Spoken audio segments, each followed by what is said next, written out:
Hi, my name is Nick Belezzo, and I am making my very first video introducing myself to the online vinyl community. I'll be honest, I don't know what I'm doing and I don't know what I'm getting into, but I recently have gotten into vinyl, and I've gotten into it big. I mean, I'm obsessed with it. I spent every single dime throughout my childhood buying CDs. Got into vinyl about 15 years ago. Then for the last about 8 or 9 years, I really haven't been buying music. I've been playing music and recording. And recently I've gotten the record player out of storage and I got my vinyl out, and I have like quadrupled. I probably have got 10 times the vinyl I had 2 months ago. I see that there's a presence online and people, collectors, and I'll tell you what, I've been watching the videos on YouTube and I've been seeing all the information, all these stores popping up all over the place. And I have to say, you people are really sick. You're really some of the most obsessed, twisted, frightening people I've ever met. I mean, you're just socially awkward. You probably had a terrible time with the opposite sex for decades. Baggy jeans, wearing black t-shirt, kind of loners who just obsess and drool over music and having a rare this and that. And have you heard of these guys and hanging out? Really, just it's sick. I don't even know why I'm a part of it. But that being said, I'm at home. So thank you. I'm not alone. That's what I'm saying. So I hope I can become a part of the community, the VC as it's called, I suppose, and get some ideas and bounce some stuff off of everyone. So from what I've seen, there have been some really amazing videos, amazing people, and it's been a real sharing community, and it's been real positive and supportive.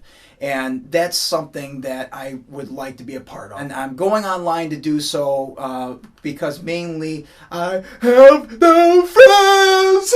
Well, I mean, I do have a couple friends. I want to connect with people from all over the world, if even, and see if we can gain some knowledge and just inspire each other to do great things. So I'm really happy to be here, and hopefully it's going to blossom into something, at least have a little fun along the way. So I'm trying to keep this short, but for my first video I want to show some new records I just picked up and a few special records that I've had that may not be rare or valuable but are sentimental that I'd like to share with you.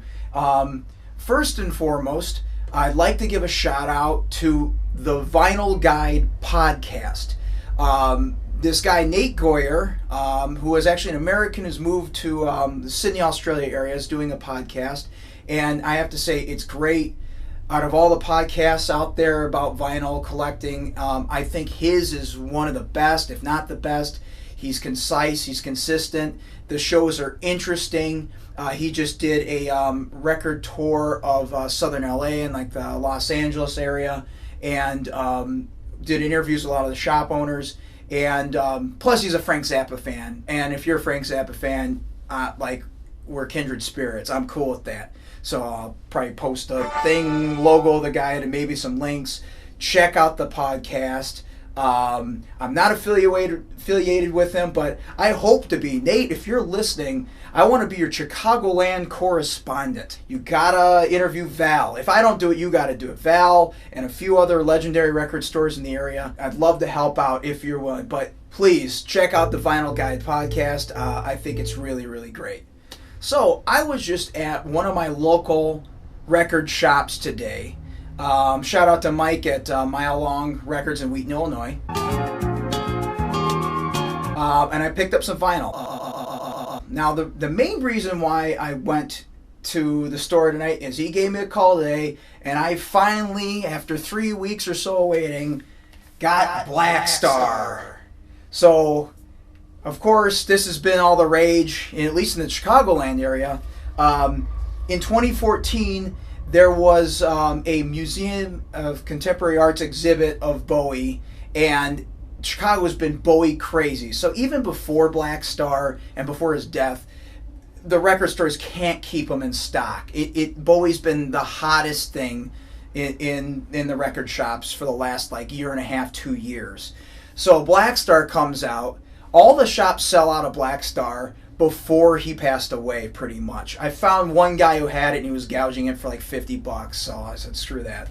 So I put my name on the mailing list with Mile Long, and Mike was kind enough to reserve a copy. I wanted 2. He only got 5, and I got the last one. So thank you for that, and I appreciate that I got a copy. And now that I have it in my hands, it is a really cool package. If you don't have it and you haven't seen it, of course it's got this die cut. Now I think the original pressing was clear vinyl. This is black. But it's all matte black except the writings are in gloss black. So you have to look at, change it in the light to read it, which is a cool presentation, I think. And you have here a picture of Bowie with some of the writing. You can see when I reflect it, you can see it. And it's like a composite of, looks like that Hubble Deep Field photograph that they had.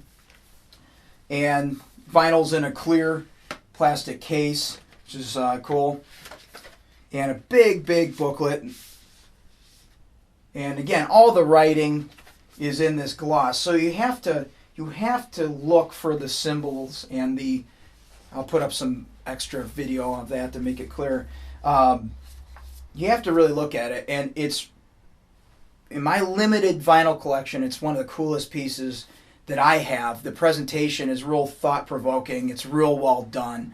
And I actually have only listened to a few snippets. I've saved myself from hearing the album in its entirety because I was waiting for it. I haven't even spun this yet. I just got it a couple hours ago. So when I was at the shop, I asked Mike, I'm just getting back into vinyl. I see all these titles, and I really want to get into some new pieces because I've always been like a classic rock, jazz, blues, only a few new artists. And so we were talking about it, and he was gathering information to see what I might like, and he pulled out this, Courtney Barnett. I'd never heard of her. So there's probably some people watching this going, you never heard of her? Come on. So I guess it's gotten all sorts of acclaim and Grammy nominations and so forth. I don't follow that stuff. I don't care. I'm sorry. But I spun most of it. And at first I was like, eh. And then the more and more the album went on, the more and more I got into it.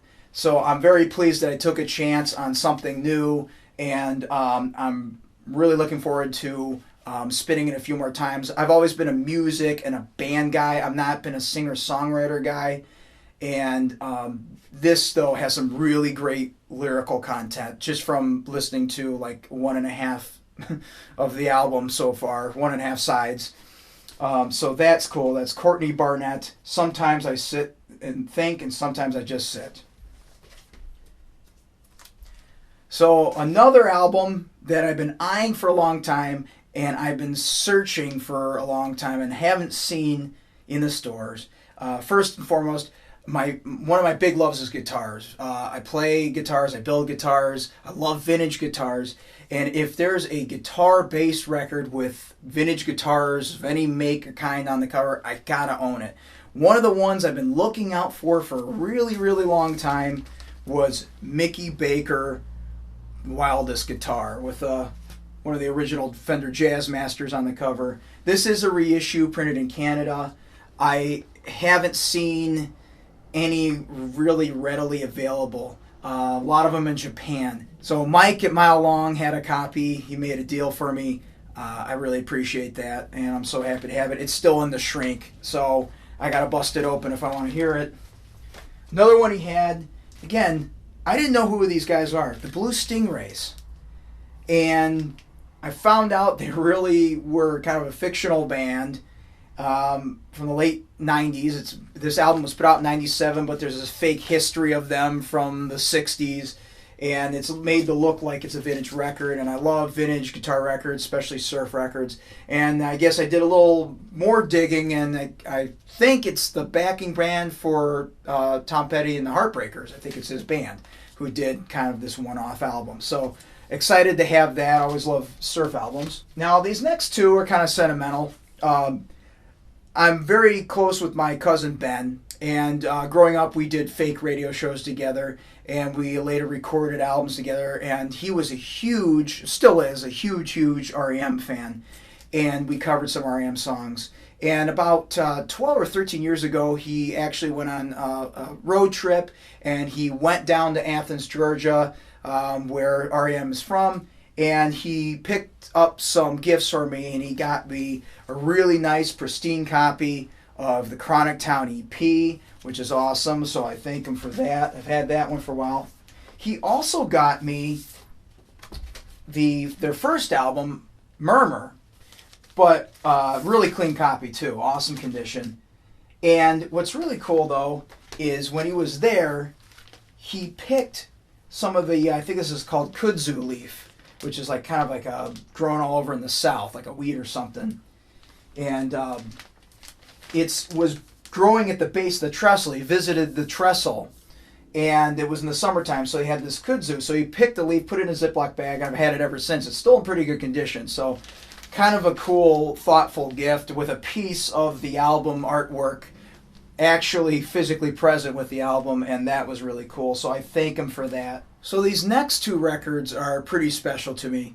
They were given to me by Paul Chibala, who I worked with at Sam Ash Music in the early 2000s, the early aughts.